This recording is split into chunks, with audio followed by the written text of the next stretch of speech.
What's up, guys? This is going to be an all signs general reading. Whenever you come across this, whenever you feel that this message resonates with you, feel free to like, share, follow across all social media platforms, and comment below. Check out the Patreon, check out the website, check out the IG, YouTube, Facebook, whatever it is. Holler for a one-on-one reading. What else? Spirit of living light, highest possible messages for those resonating and watching.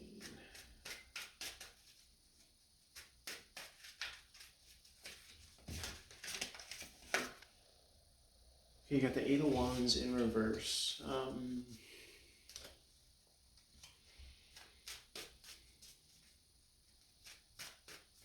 The Eight of Wands in reverse.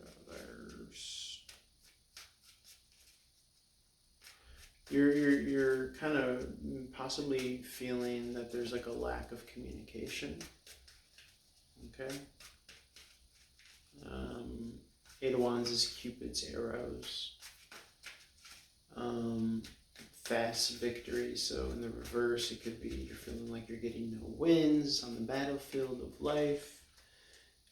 You could read it as a Seven of Wands in the upright. Seven of Wands is feeling like you're at a high leverage point, king of the hill. You're having to fight and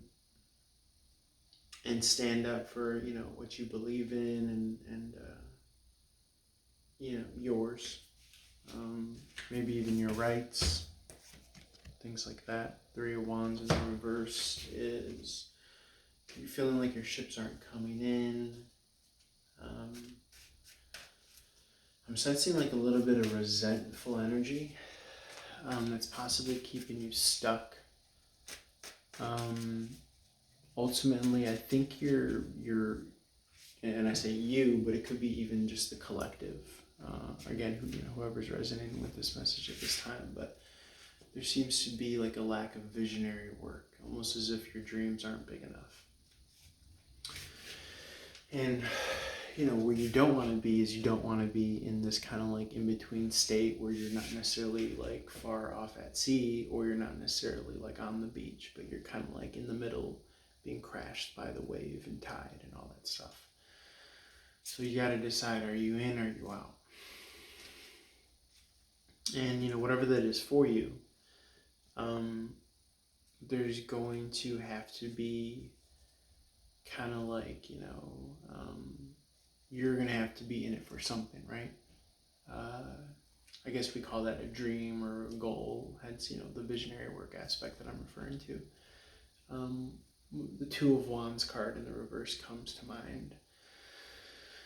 So, you seem to have like the firepower and the passion, the spark, the impetus, the incentive, but there is this, it could be that you're too either in the present or past. Chances are that I think the majority of people kind of resonate in the past.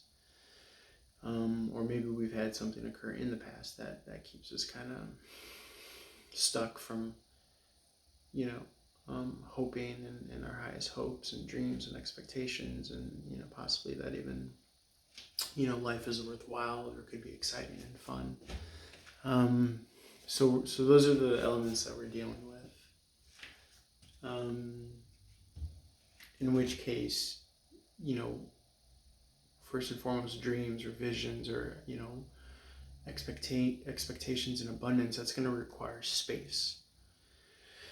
And within that space is going to require some sort of like magnetism. And, but before that, there's going to have to be that intention. And before that intention, there's going to have to be that simple decision of, am I in or am I out? Meaning, where's my belief? How crazy and how wild can my beliefs be? Can my dreams, how crazy and epic can my goals be? So much so that even if you fall short, you've still accomplished something amazing and incredible. So that's like kind of like the realm in which we're talking about. And I know it took a second to kind of make that bed or kind of set that table, but when you're operating in the Two of Wands in reverse, and I'm getting that because of the Three of Wands in the reverse, and the Eight of Wands in reverse adds to an 11 in reverse, adds to a 2 in numerology. So Two of Wands in reverse, lack of visionary, lack of planning, lack of kind of knowing in like the least repugnant, egotistical way that the world is essentially your oyster.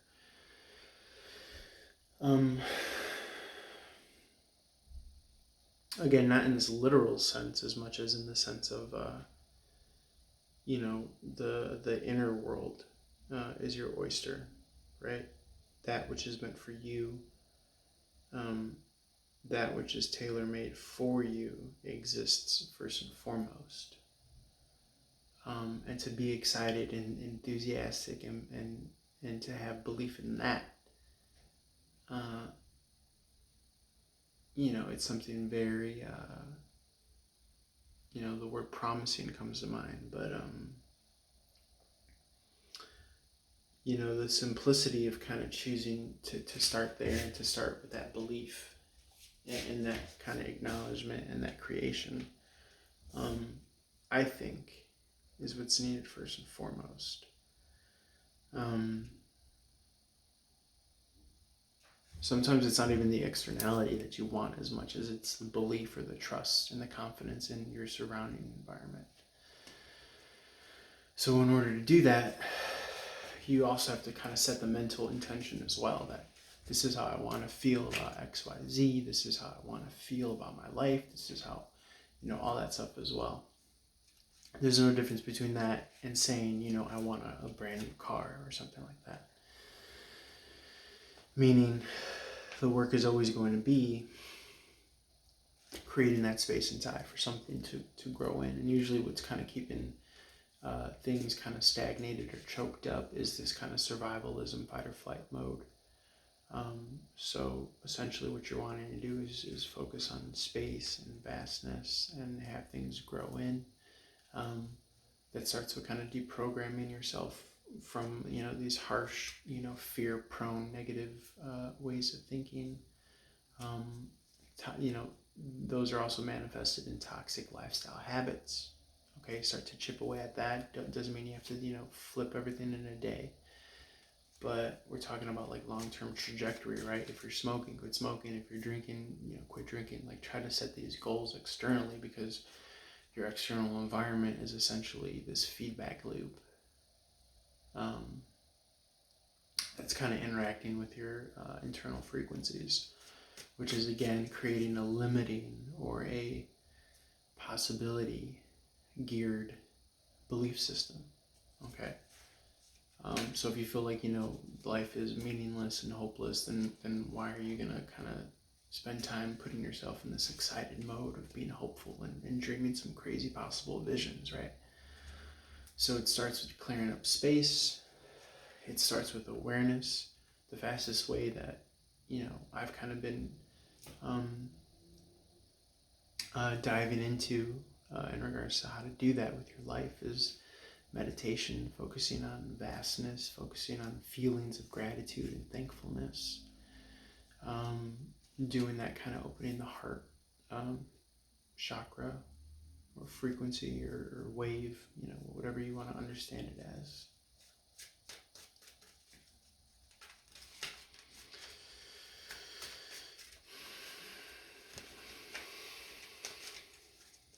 Okay, let's see what we got. So I think by this point you're starting to kind of get the general understanding and picture of what's possible, based on just that simple decision of like, yes. And I think a lot of that is like, it's belief in the self, right? It's belief that like, yes, I can do this. Yes, I've earned it. Yes, I deserve it. This, that, and the third. Okay, but right now there could be some form of imbalance. Again, I can understand that Two of Pentacles, and this is not just saying it for the sake of, my current message, but Two of Pentacles is just being imbalanced. I understand the Two of Pentacles is virtue and value, your 1-2 punch, your overhead, basic necessities. And when you're upside down, you're out of balance, and you're not able to, you're essentially in survival mode.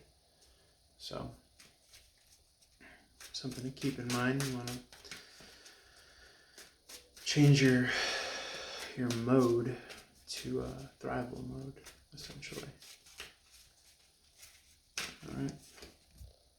Yes, leaving poverty consciousness. So once you do that, you start to channel in and tune into this abundance consciousness. Right? Now that can seem a little kind of shaky or rattly at first because we may not be used to that, but I could read that Tower moment as if you don't clear space and focus, and this is not to threat or fearmonger, but typically the Tower moment is kind of like an event that changes lifestyle or uprooted an institution, changes your day-to-day significantly. I've heard it be read as the divine striking off the crown of the ego self. It doesn't have to be a disastrous event. It doesn't have to be this humbling, crippling event. As much as it could even just be a realization that occurs through meditation. Okay, through this creating this space and through, these teaching techniques. I've been telling everyone lately, look up Dr. Joe Dispenza, and he talks a lot about changing your external world by changing your internal world. Okay.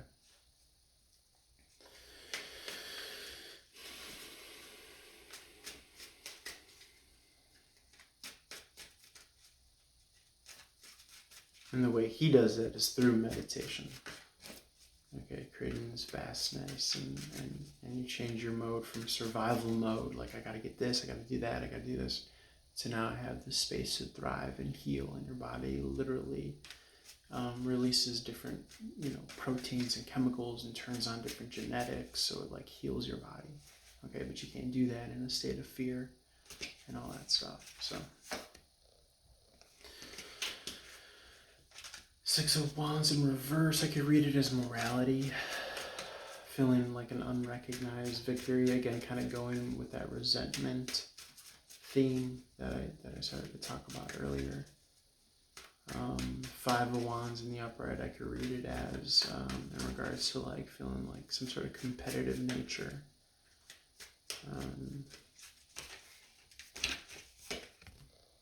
Okay, self-sabotage. So you could be kind of focused too much on the competition, the competitive aspect, giving your power away. Okay, you don't need to prove yourself. You don't need to compare and contrast. You don't need to compete. Those are all kind of old world methodologies for survivalism. Okay, so you could get all the money in the world, you could get all the, the number one spot, and you could compete till you get to the top. But once you're at the top, you're still in compete survivalism mode because that's all you know. So you're no better than, an animal who's, just living,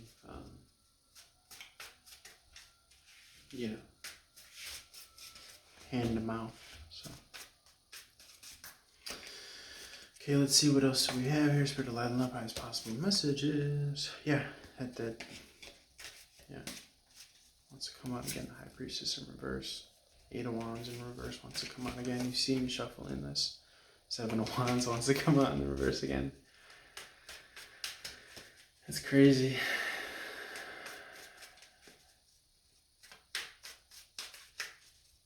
Very cool, very cool. Okay, but you do got this 10 of Pentacles at the bottom of the deck. I'll show it to you guys.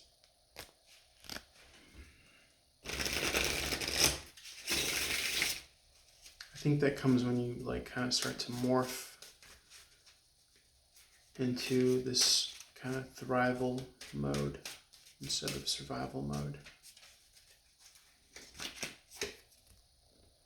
Yes, this is all of that stuff here and now. There's a sun card in reverse. Your immediate environment is where all of this stuff is going to happen. And it's going to happen internally, first and foremost. And when you do that, guess what? When you focus on vastness and abundance and gratitude and excitement and dreaming, having fun with your dreams and your visions and your wildest futures and thoughts and all that stuff, then your two of wands is going to emerge in the upright. Because now you got the world in your hand, right? Because now your world is inside, it's not outside. Now you're not dependent on what you can attain in the survivalism, kind of like, I'm showing you my trophy type, I'm showing you my money. Like, you could have all that stuff, but still be in poverty consciousness and in survival mode. So it's less about what's out there and more, about what's in here. Hence, not to be cheesy, but the Bible says what? Kingdom of heaven is within, right? So create that space inside. Focus on the abundance. Focus on joy. Have fun with your visions and your dreams. If it is a mansion or a car, and you're casting your electrical intention out there with your mind, right? Like you're fishing, you're casting the reel, but then you're magnetizing it with your emotions. And you're feeling as if I'm ready in that mansion, I'm ready in that car, I'm happy, I'm excited, I'm grateful. And those feelings start to be connected with your gratitude in your mind, and they create a feedback loop, and then you're like in this ever-waking state of reality, and then you're walking in that state as if all that stuff is already here. Because all that stuff is essentially just a feeling anyways. So work with that. Look up Dr. Joe Dispenza. He talks a lot about that. It's really worth getting into. And I'm currently on that road and playing around with, trying to look at and understand my own world from this kind of like this perspective of like vastness, as opposed to like hypercritical judgment, detailed, where you overanalyze and it's like you have like a stranglehold on like this garden that you're trying to grow and allow space for things to come in and grow. So yeah, it's it's a decision of are you wanting to feel abundance and gratitude and space so things could keep on coming in and growing in and building off that momentum, or are you wanting to feel these like peak fear, survival, stranglehold, judgmental, analytical, detailed vibes. I think like where like practicality comes in is that you could still do what you're doing. You could still lead your life as waking up, going to get coffee or whatever, but now you're kind of looking and feeling everything in this vast way, right? You're still able to work and write at your laptop or do what you need to do, but when you see things through this lens of kind of this vastness and space and abundance, then you start to notice new things, opportunities, okay, to build off, and you're just, before you know it, you're just this kind of, this node, this satellite, this, point of, gratitude and thankfulness and happiness and all that stuff, because you're conditioning yourself to be that more and more throughout more and more of your existence and your time here in this life. So why not try that, right? Okay, I'm gonna leave it there. Wishing you guys all, awesomeness, awesome things, happiness, wholeness, completeness, health, and leave a comment below if this resonated, and holler at your boy for more. Peace.